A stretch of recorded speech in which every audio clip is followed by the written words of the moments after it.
o Senhor nos abençoe nessa noite, em nome de Jesus. Os que estão em casa também nos acompanhando. Que o Espírito Santo de Deus possa falar conosco e nos ministrar nessa noite através da sua palavra. Convido os irmãos a abrir suas Bíblias em Gênesis, capítulo 45. Gênesis 45. Chegou o grande momento.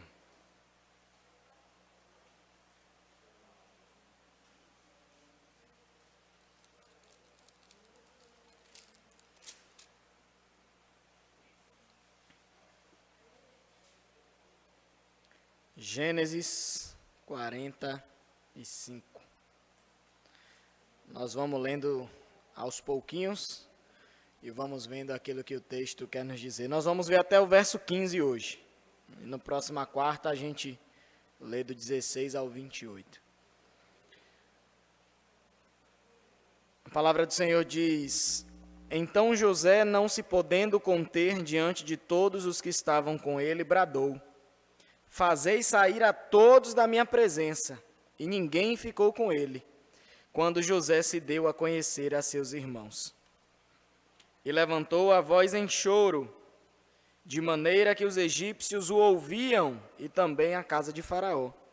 E disse a seus irmãos: Eu sou José, vive ainda meu pai? E seus irmãos não lhe puderam responder, porque ficaram atemorizados perante ele. E disse José a seus irmãos: Agora chegai-vos a mim. E chegaram-se. Então disse: Eu sou José, vosso irmão, a quem vendeste para o Egito. Oremos.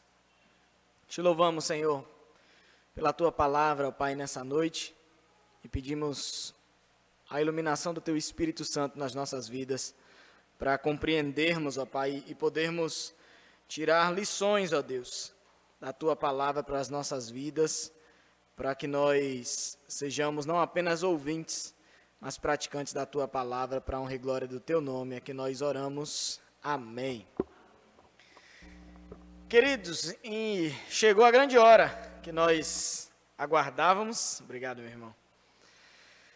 José, enfim, se apresenta aos seus irmãos. Por diversas vezes, José, por 2 vezes pelo menos, José, ele sentiu vontade de chorar por aquilo que estava acontecendo ali entre ele e os irmãos, mas ele se retirava para chorar e ele não chorava em público. Mas dessa vez não teve jeito, né? José, vendo ali o clamor de Judá por seu irmão Benjamim, e ele vendo a transformação na vida de seus irmãos, ele viu que chegou a hora dele se apresentar. E chegou a hora também de José estar a sós com seus irmãos. Chegou a hora deles terem um pouco de privacidade e terem um momento ali apenas entre eles. E a primeira coisa que José faz, ele não podendo se conter diante de todos, ele manda que todos os seus empregados que estavam ali dentro saíssem da sua presença. E certamente aqueles empregados não entenderam nada naquele momento. José estava diferente. Por que será que o governador quer ficar a sós com esses hebreus dentro daquela grande sala? E imagine que depois que os funcionários saem, certamente ficaram todos atrás da porta, querendo ouvir ou tentando ver alguma coisa que aconteceria ali dentro, porque era tudo inédito aquilo que eles estavam vendo.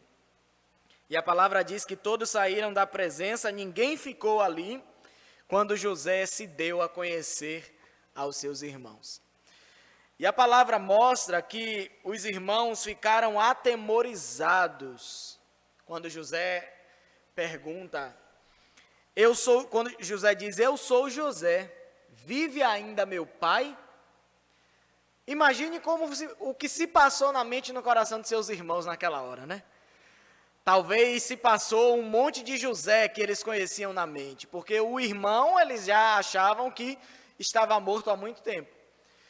E caía a ficha naquele momento de que aquele José era o irmão que eles tinham vendido como escravos há mais de 20 anos atrás, não é possível.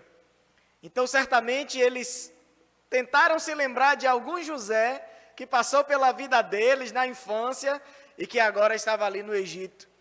E a palavra fala que eles não puderam falar nada, porque ficaram atemorizados perante ele. E disse José a seu irmão: chegai-vos a mim. E chegaram-se. E então ele disse: eu sou José, vosso irmão, a quem vendestes para o Egito. Uma coisa maravilhosa que aconteceu é que aquele pecado que os irmãos escondiam por mais de 20 anos, o pecado foi descortinado. A palavra de Deus nos fala que não há nada em oculto que não venha a ser revelado. Muitas vezes nós pecamos, tentamos esconder o nosso pecado, mas o Senhor um dia sempre traz o nosso pecado à tona.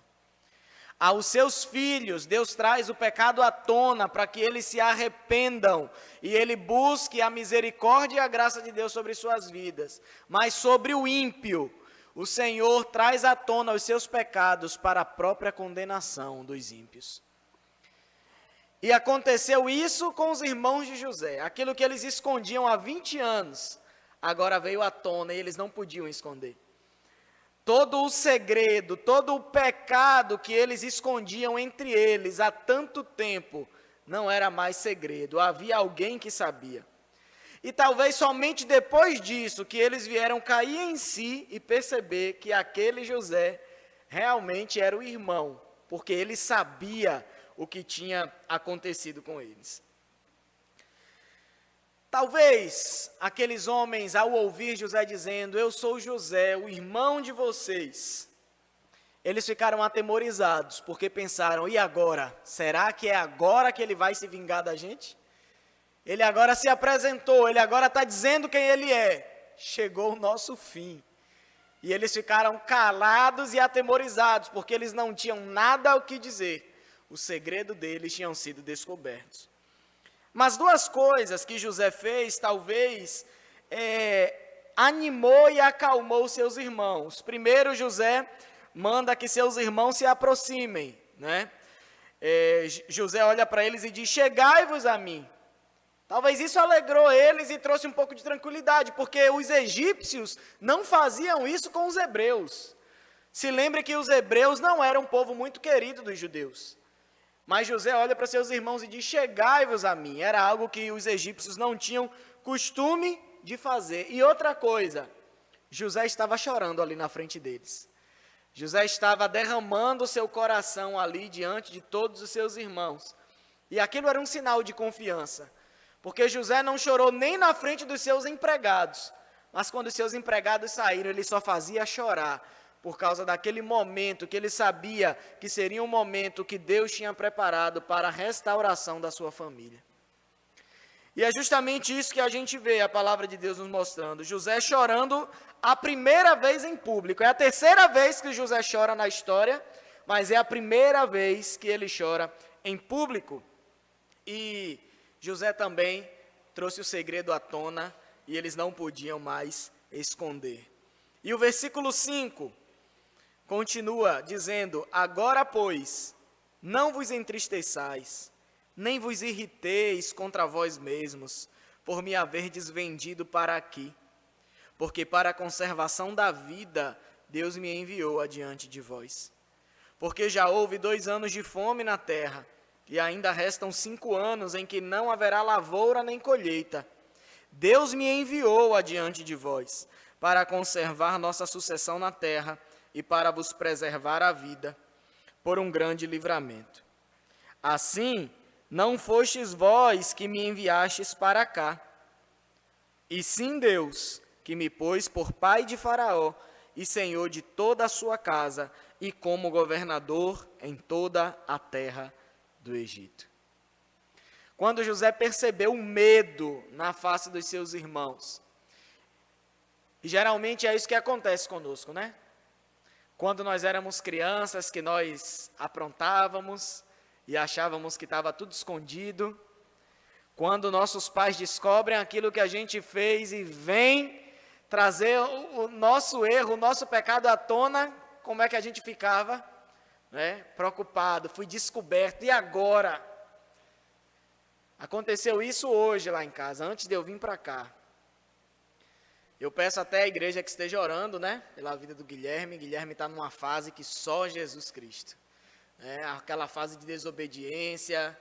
Ele não vem muito contra mim, mas quando a mãe fala, ele quer falar alto. E Ilane tem que se impor com ele. É uma fase terrível, queridos.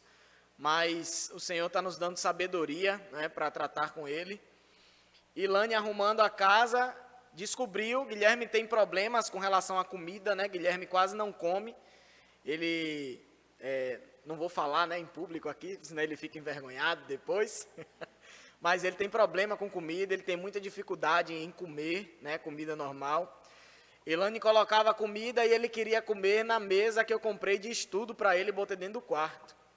Só que ele comia uma parte, quando ele não queria mais comer, ele estava pegando a comida e jogando na lixeira que fica dentro do quarto, que tem tampa.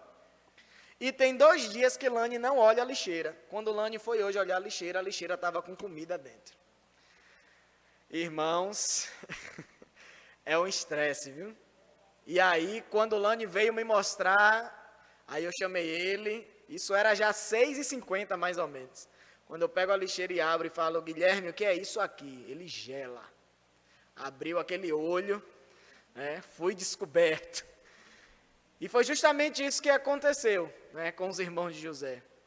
Eles foram descobertos. E agora, o que é que aconteceria com eles? E nós estamos tocando nesse ponto aqui por várias vezes, sobre a atitude de José. José, ele se mostra um homem piedoso, José se mostra um homem de Deus. José se mostra alguém que não é vingativo. José, ele aprendeu com tudo que ele viveu, a ver a dificuldade que ele viveu, a ver todo o sofrimento que ele passou com os olhos de Deus, não com os olhos humanos. José aprendeu a perceber que tudo o que acontecia na sua vida, Deus estava no controle. Deus, de alguma forma, estava agindo de maneira que ele não compreendia, mas ele confiava que Deus estava no controle de toda a situação. E isso fez toda a diferença na vida de José. E isso foi o que fez com que José não tivesse um coração vingativo com seus irmãos. Porque a gente vê que em toda essa história, José nunca coloca a culpa por aquilo que ele sofreu pelos irmãos. Mas ele sempre louva a Deus por tudo aquilo que aconteceu na vida dele. E agora, ele que estava sofrendo, que ao invés de ficar se perguntando a Deus, se lamentando por aquilo, por todo o sofrimento que aconteceu na vida dele, por tudo de ruim que ele viveu, ele não se lamentava, mas ele compreendia agora o trabalhar de Deus na vida dele. E ele sabia o porquê Deus tinha permitido ele sofrer tudo o que ele sofreu desde a sua infância. Será que foi fácil para José? Desde a sua infância ser rejeitado pelos seus irmãos, ser motivo de chacota dentro de casa, ser muitas vezes odiado pelas outras mulheres de seu pai, ser vendido como escravo, ser traído pelos próprios irmãos. Imagina o quanto José não sofreu na sua infância, na sua adolescência, crescendo numa terra estranha, diferente, distante do povo de Deus, na terra de um povo idólatra, promíscuo, que não adorava o Senhor, mas ele se manteve firme diante do Senhor. Ele sempre procurou enxergar tudo aquilo que ele viveu com os olhos de Deus. A minha vida não pertence a mim. E se tudo isso está acontecendo comigo, Deus está trabalhando, ainda que eu não compreenda. No futuro eu posso vir a entender, mas no momento de sofrimento, eu aceito, Senhor, e eu quero descansar em Ti. E é justamente essa atitude que nos falta no momento de dificuldade. Mas quando nós passamos a enxergar aquilo que Deus está fazendo nas nossas vidas, quando nós tiramos o olho da situação e passamos a ver de que maneira Deus está trabalhando nas nossas vidas através daquela dificuldade, a nossa mentalidade muda totalmente.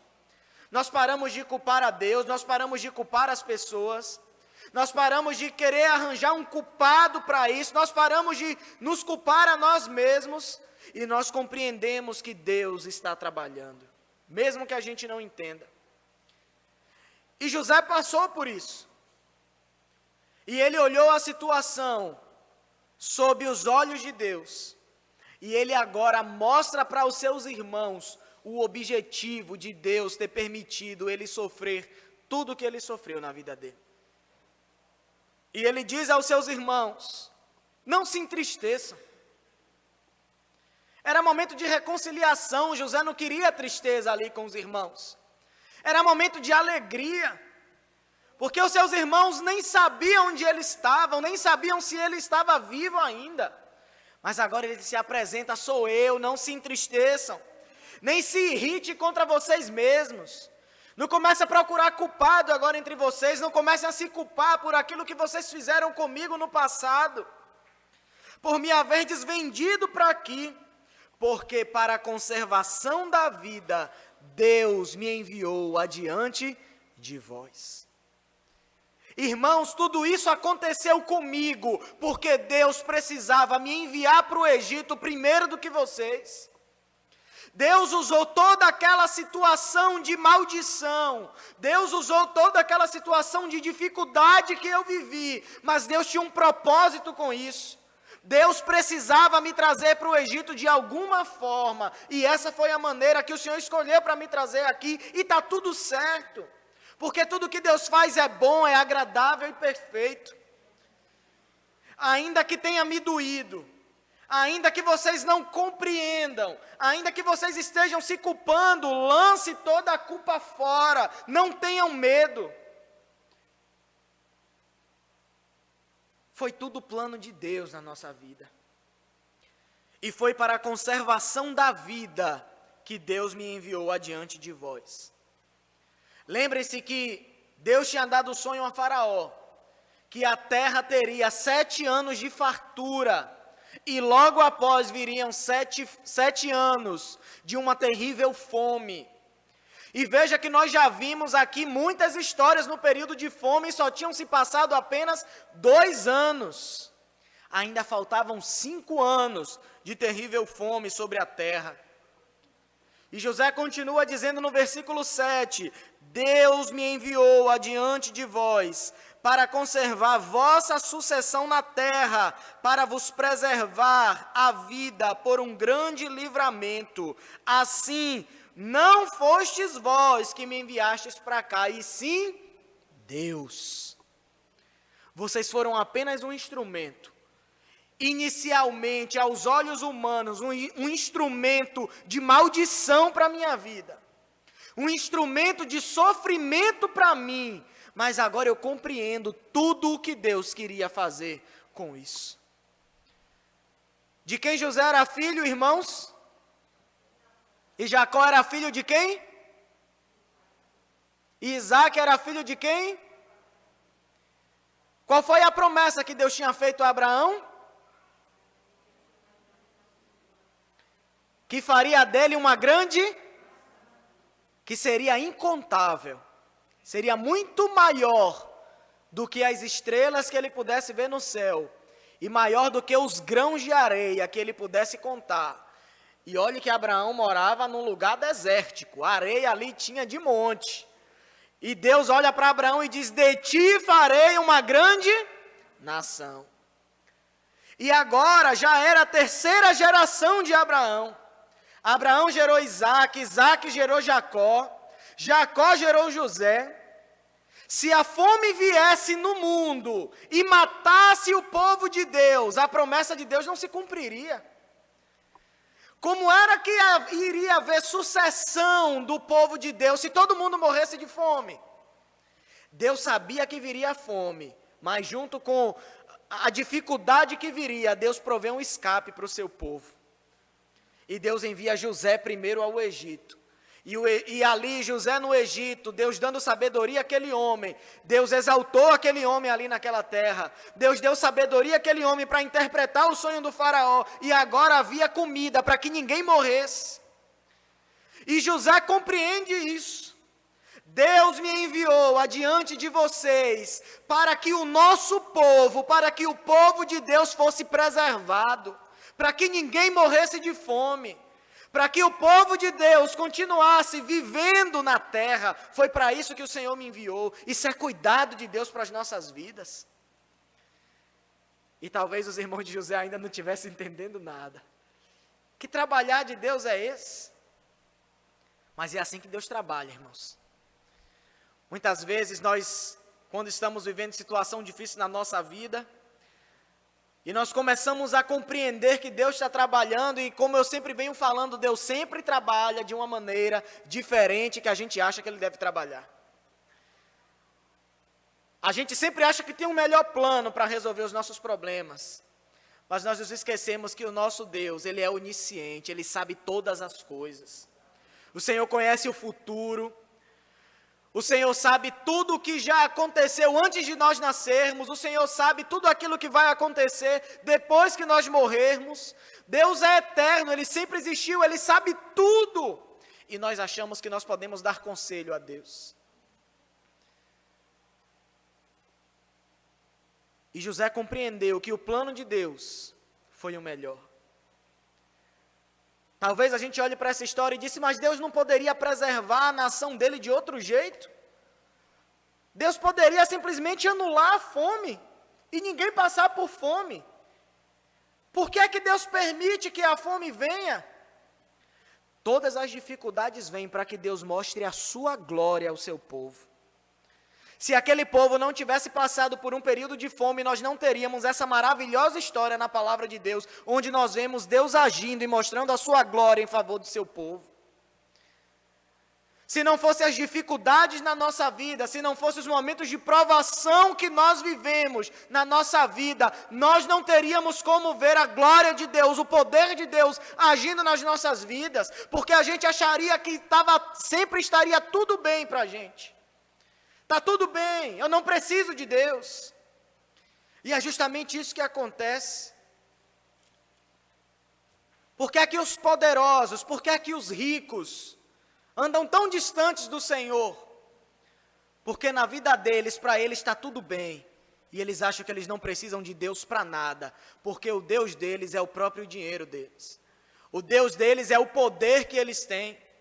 Ele tem diversas pessoas subordinadas a eles, em que eles podem dar ordem, e as pessoas vão fazer aquilo que eles quiserem.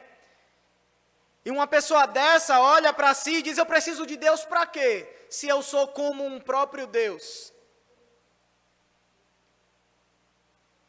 Mas nós que estamos nas mãos de Deus, o Senhor permite que nós passemos situações como essas, para que a gente veja o quão dependente nós somos do Senhor.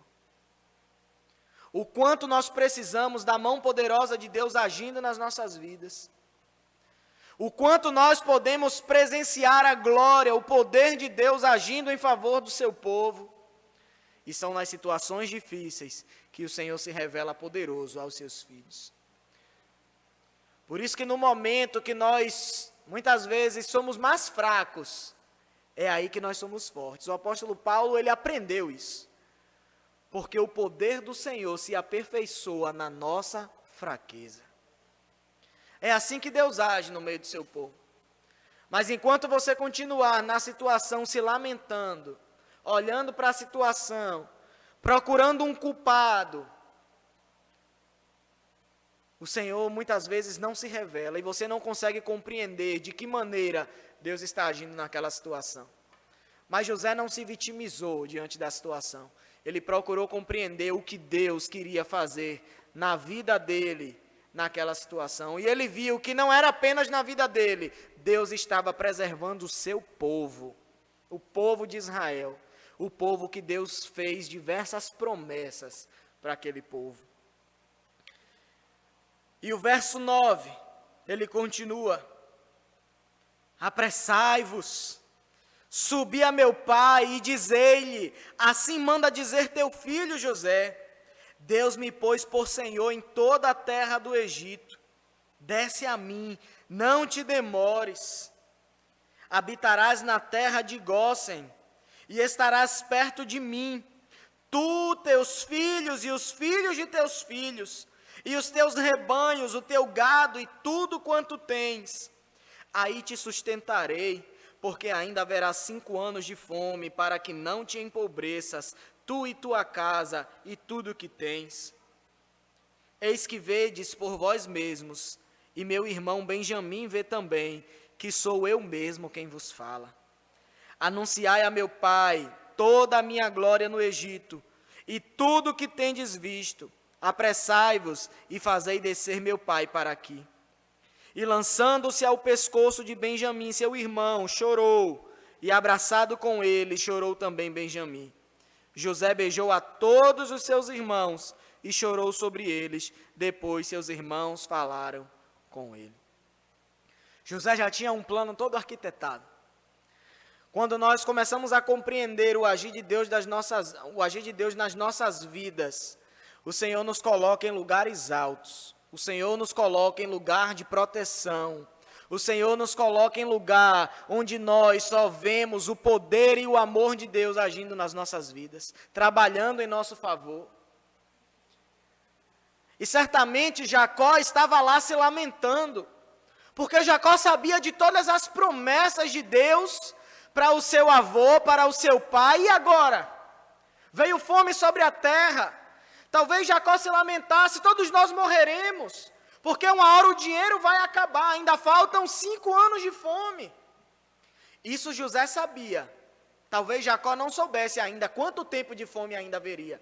E lembrem-se que todas as vezes que eles tinham que ir para o Egito para buscar comida, eles tinham que pagar pela comida. Será que Jacó tinha dinheiro suficiente para manter a família, os animais, os empregados e a família dos empregados por mais 5 anos ainda? Certamente Jacó ainda se lamentava e dizia: meu Deus, cadê a tua promessa? Vamos todos morrer. Se essa fome perdurar, o dinheiro vai acabar e não tem mais salvação para nós. E talvez estivesse se esquecendo da promessa de Deus na vida dele, na vida do seu avô e na vida do seu pai. E nós vamos ver que foi um refrigério para Jacó quando ele ouviu as boas notícias. E José arquiteta um plano. Voltem para a terra de vocês, peguem tudo o que vocês quiserem e tragam para cá. Eu separei uma terra para vocês morarem aqui perto, para que vocês não precisem ficar fazendo essa viagem tão longa, toda vez que vocês precisarem de comida. E eu darei comida a vocês de graça, e vocês não precisarão mais pagar por ela, porque ainda faltam 5 anos de fome sobre a terra. E talvez vocês não tivessem nem condições de se manter durante esse tempo. Então venham para cá, tem um lugar reservado para vocês, e eu mesmo estarei cuidando de vocês. Era o cuidado de Deus com o seu povo.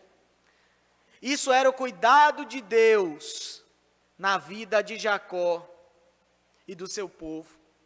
Lembrem-se que os egípcios não se davam muito com os hebreus. Se José, como hebreu, não tivesse ali no meio do Egito, será que o faraó alimentaria os hebreus? Ou ele preferiria alimentar somente os egípcios e deixar os hebreus morrerem? Aí Deus pega um hebreu e coloca como autoridade no meio do povo ímpio, para que o povo de Deus não pereça. Deus sempre cuida dos seus, queridos. Por maior que seja a dificuldade que você esteja passando na sua vida, no momento de maior dificuldade, Deus sempre vai prover um escape para nós. Deus sempre vai mostrar a sua graça e o seu poder agindo nas nossas vidas. E isso para que nós nos mantenhamos fiéis a Ele cada dia mais. E isso para que nós vejamos a sua glória e creiamos no nosso Deus. E creiamos não só de ouvir falar, mas por ter provado do poder de Deus na nossa vida. No momento que nós mais precisávamos, no momento em que ninguém podia fazer nada por nós, Deus veio, estendeu as suas mãos e nos socorreu. E toda a honra e toda a glória é dada a Ele, e nós podemos desfrutar do poder e do amor de Deus nas nossas vidas. Isso é maravilhoso, queridos. E isso é algo que Deus só faz para aqueles que são seus filhos. Isso é algo que Deus faz apenas para aqueles que têm promessas de Deus para as suas vidas. E nós somos povo de Deus. Nós somos a igreja do Senhor. Nós não somos Israel, mas nós somos igreja de Deus. Nós somos povo de Deus. E Deus tem promessas das nossas vidas. E por mais difícil que seja a nossa vida, por mais problemas que nós enfrentemos, nós precisamos manter a nossa fé e a convicção de que todas as promessas do Senhor se cumprirão. Deus não é homem que minta, nem filho do homem para que se arrependa. Todas as suas promessas se cumprirão nas nossas vidas. Para tudo Deus tem um propósito. E nós precisamos buscar do Senhor para que Ele nos ensine a enxergar a situação com os olhos dEle, para que a gente possa glorificá-lo e o Senhor nos livrar da dificuldade e nós possamos desfrutar da sua glória nas nossas vidas, em nome de Jesus. Oremos ao Senhor. Te louvamos, ó Deus, pela tua palavra, Pai. Obrigado, Senhor, por vermos na história que tu és um Deus poderoso, que tu és um Deus que cuida dos seus, que tu és um Deus que controla todas as coisas, ó Deus. É maravilhoso saber disso, ó Pai. O Senhor está no controle da história, o Senhor está no controle deste mundo, o Senhor está no controle de todas as autoridades, porque tu és o Rei dos reis e o Senhor dos senhores. E todas as coisas estão sujeitas a ti, ó Pai. E isso nos conforta, Senhor. Isso deve trazer regozijo ao nosso coração, ó Deus, em saber que o Senhor cuida de nós, ó Deus.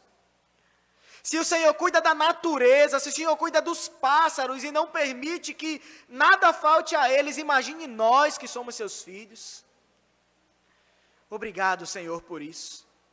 Que nós possamos aprender a tomar posse dessas verdades nas nossas vidas, Senhor, e não viver uma vida de dúvida com relação ao Senhor, e não viver com uma vida, ó Pai, com pouca fé, ó Deus, nas situações difíceis, mas que os nossos olhos se voltem sempre para o Senhor, e lembremos que o Senhor está no controle de tudo, ó Deus. Tu tens propósito para tudo nas nossas vidas, ó Pai. Nos faz reconhecer isso, ó Deus. Nos livra, Senhor, de quando estamos na situação difícil, sempre procurar um culpado para as coisas. Muitas vezes colocamos a culpa nos outros, muitas vezes colocamos a culpa no Senhor, muitas vezes colocamos a culpa em nós mesmos, ó Deus. Mas nos ajuda a enxergar, Pai, as situações com outros olhos. Nos ajuda a enxergar, Senhor, a situação sabendo que o Senhor está controlando todas as coisas, que Tu és poderoso, que nada foge ao Teu controle, ó Deus. E que isso venha aumentar a nossa fé e trazer refrigério ao nosso coração. Obrigado pelo Teu cuidado para conosco, ó Deus. Obrigado pelas dificuldades que o Senhor tem nos permitido viver, porque nesses momentos de dificuldade nós temos, ó Pai, provado do Teu poder sobre as nossas vidas. Nós temos visto o Senhor agindo no nosso meio, ó Pai, e nós Te louvamos por isso, Senhor. Continua conosco em nome de Jesus. Aumenta a nossa fé, Senhor, a cada dia. Que nós possamos sempre glorificar, honrar e engrandecer o Teu santo nome, para a honra e glória do Teu nome, ó Deus. Te louvamos, ó Pai, por mais um culto de oração. Entregamos ao Senhor cada oração que foi feita neste lugar. Sabemos que o Senhor está ouvindo cada uma delas. E que no momento certo o Senhor responderá, ó Deus. Nós colocamos diante de Ti, porque só Tu és fiel. Só Tu és poderoso, Senhor, para fazer tudo aquilo que pedimos e temos colocado diante da Tua presença. Pedimos que o Senhor nos leve em paz aos nossos lares. Que o Senhor nos fortaleça, que o Senhor nos livre do mal, nos dê um restante de semana na Tua presença, em nome de Jesus. Muito obrigado, Senhor, por tudo quanto o Senhor tem feito. E que a graça do nosso Senhor Jesus, o amor de Deus Pai, e a comunhão e as consolações do Espírito Santo, nos alcançam, estejam sobre nós a cada dia das nossas vidas, em nome de Jesus. Amém.